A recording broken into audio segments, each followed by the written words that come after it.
ओम ह्रीम Rahway नमः। नमस्कार दोस्तों, आप इस बीज मंत्र के साथ समझ ही गए होंगे। ये वीडियो, ये अध्याय राहु जी से संबंधित है।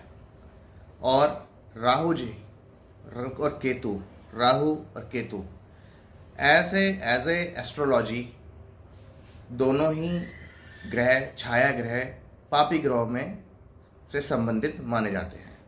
ठीक है, दोनों ही को ही पापी ग्रह माना जाता है। और पापी ग्रह क्यों माना जाता है ये हम आगे चर्चा करेंगे। तो आज का विषय केतु तो नहीं है, आज का विषय राहु है। फिलहाल ये दोनों एक ही राक्षस का, अगर आपने कभी हिस्ट्री या इसको हिस्ट्री बोलें, मैथोलॉजी बोलें, ठीक है, तो अगर आपने इस विषय पे आपने कई सारे पुराणों में देखा होगा कि एक राहु नाम के राक्षस थे जिसका विष्णु जी चक्र से सर अलग और धड़ अलग कर दिया था। तो धड़ को केतु बोलते हैं और जो सर का, जो मस्तक और गले से ऊपर का जो भाग है उसे राहु बोला जाता है। खैर, हम इस विषय पे ज़्यादा नहीं जाएंगे क्योंकि वीडियो लंबी हो जाएगी। शॉर्ट से शॉर्ट बनाने का हम सोचते हैं, है ना। और अगर मैं राहु जी की बात करूं तो ये ग्रह पापी ग्रह में आता है और आपके अधिकतर जिस भी भाव में जाएंगे, बैठेंगे ये, वो उसका मैं कहना चाहूँगा कि कष्टकारक रहते हैं। अधिकतर हर समय तो नहीं बोल सकते, अधिकतर अगर यही छठे भाव में बैठ जाएं तो बुध के साथ इनकी युति बहुत अच्छी मानी जाती है। छठा भाव रिपु का भाव होता है। अगर छठे भाव में राहु बैठे हैं तो आप पे कोई भी शत्रु विजय नहीं पा सकता, आपके शत्रुओं का नाश होगा। और शत्रु सिर्फ इंसानी रूप वाला शत्रु नहीं, शत्रु धन का भी शत्रु, ठीक है, धन हानि होना, ठीक है, सेहत की हानि होना, प्लस जो शत्रु है इंसानी रूप में उसका भी नाश होना। ठीक है, तो कोई भी शत्रु आप पे विजय नहीं पा सकता जल्दी से। ठीक है, तो ये राहु राजा को रंग और रंग को राजा बनाता है। आजकल इस कलयुग के समय में अधिकतर एस्ट्रोलॉजर आपको शॉर्टकट का रास्ता बताएंगे कि राहु को ठीक कर लीजिए, शुक्र को ठीक कर लीजिए और आपको सुख संपत्ति सब मिलना शुरू हो जाएगा। और बल्कि देखा जाए तो शुक्र दैत्य गुरु हुआ करते थे और राहु एक राक्षस है। ठीक है, तो ये बड़ी असमंजस वाली बात है कि हम शॉर्टकट के चक्कर में हम गलत राह भी दिखा दें। खैर, मैं ये कहता हूँ शॉर्टकट तो नहीं, लेकिन हाँ सीधे सीधे रास्ते हमें अपने ज़रूर अपनाने चाहिए अपने ज़िंदगी में सफलताओं के लिए। और ना ही सिर्फ सुख संपत्ति या संपत्ति और धन के साथ साथ सुख के मायने और भी हैं, शिक्षा है, संतान है, परिवार है। ठीक है, तो ज़्यादा लंबा ना इसको खींचते हुए हम अपने सही विषय पे आते हैं, राहु ग्रह की तरफ। अगर आपकी कुंडली में राहु खराब है, गुरु के साथ है किसी भी भाव में, तो वो गुरु चंडाल योग बनाते हैं। मंगल के साथ है तो अंगारक योग बनाते हैं। ठीक है, और अगर सूर्य के साथ है तो ये ग्रहण लिख जाएगा, सूर्य ग्रहण। आपकी कभी भी अच्छी छवि समाज में नहीं बनेगी। चंद्र के साथ है तो मन और मस्तिष्क पे आपके हमेशा ये सवार रहेंगे राहु, और आपको किसी ना किसी तरीके से मानसिक परेशानी या साइकोलॉजिकल परेशानी देते रहेंगे। जितनी भी साइकोलॉजिकल परेशानियां हैं ये राहु देते हैं।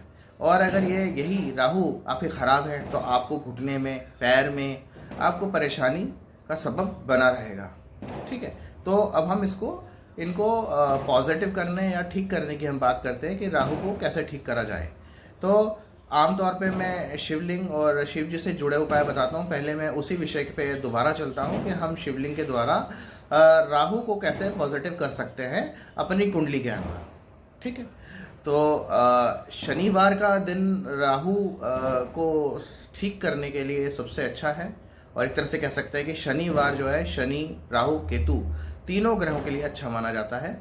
इस दिन शिवलिंग की अगर सिर्फ आप जल से भी अभिषेक करेंगे तब भी आपको राहु, केतु और शनि महाराज पॉजिटिव होते हुए ग्रह नजर आएंगे जल्द से जल्द। ठीक है, साथ ही साथ अगर मैं सिर्फ स्पेशली राहु के बारे में बात करूं तो जल के अंदर जब आप घर से चलें, तांबे का पात्र लें, जल लें, हल्का सा उसमें गंगा जल डालें और साथ ही साथ काले तिल धो के 1 चम्मच के बराबर या कितना भी आपका विषय है, थोड़ा सा काले तिल डालिए। और साथ ही साथ जब आप शिवलिंग पे जल अर्पित करें तो सबसे पहले ओम शिव पार्वते नमः, ओम शिव पार्वते नमः का जाप करें। ठीक है, 1 या 2 बार। उसके बाद ओम ह्रीम राहवे नमः, ओम ह्रीम राहवे नमः का जाप करें। ठीक है, जब आप पूरा ये तिल और जल से अभिषेक कर दें महादेव का, उसके बाद थोड़ा सा पीछे आइए, हाथ जोड़िए और कम से कम 12 बार, 51 बार या 108 बार सबसे अच्छा माना जाता है। ठीक है, कम समय है तो 12 बार। ठीक है, तो इस तरीके से शिव जी के द्वारा जल अभिषेक करने से आपको राहु ग्रह के जो आपके अनिष्टकर्ता आपकी कुंडली में थे, अगर खराब थे, तो आपको पॉजिटिव होते नजर आएंगे। अब मैं इसके अलावा और भी उपाय बताता हूँ। अगर आपके राहु खराब हैं तो रोटी में सरसों का तेल चुपड़ के या कोई भी तेल चुपड़ के काले कुत्ते को दीजिए। ठीक है, शनिवार के दिन, वो भी आपको फायदा करेगा।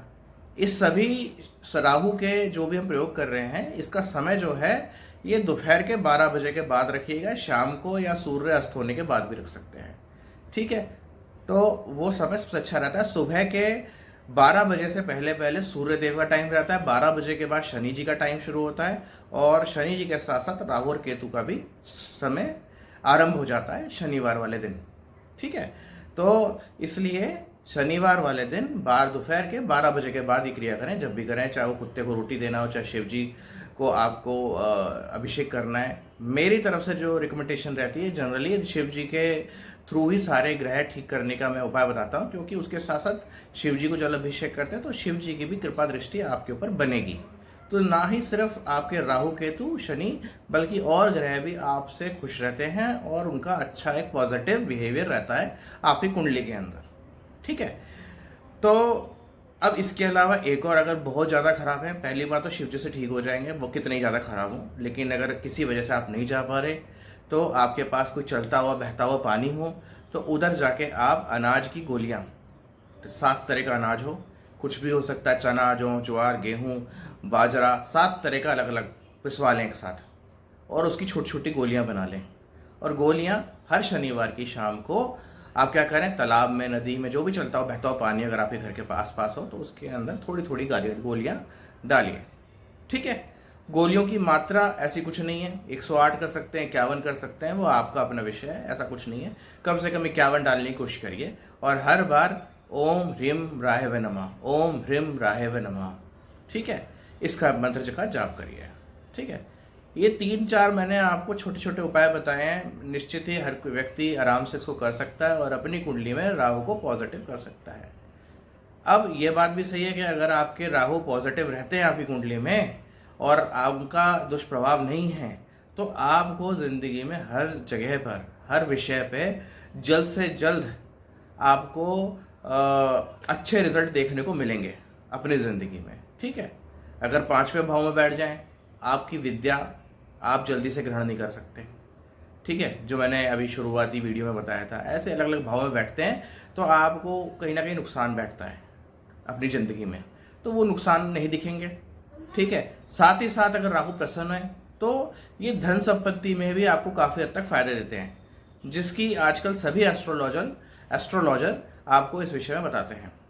ठीक है, तो ये आपको चुनना है। ठीक है, कि आपको राहु को प्रसन्न करके अपना धन संपत्ति एकत्र करना चाहते हैं, बढ़ाना चाहते हैं, तो वो भी एक विषय रहता है कि हम राहु की इसलिए हम स्तुति भी करते हैं शनिवार वाले दिन।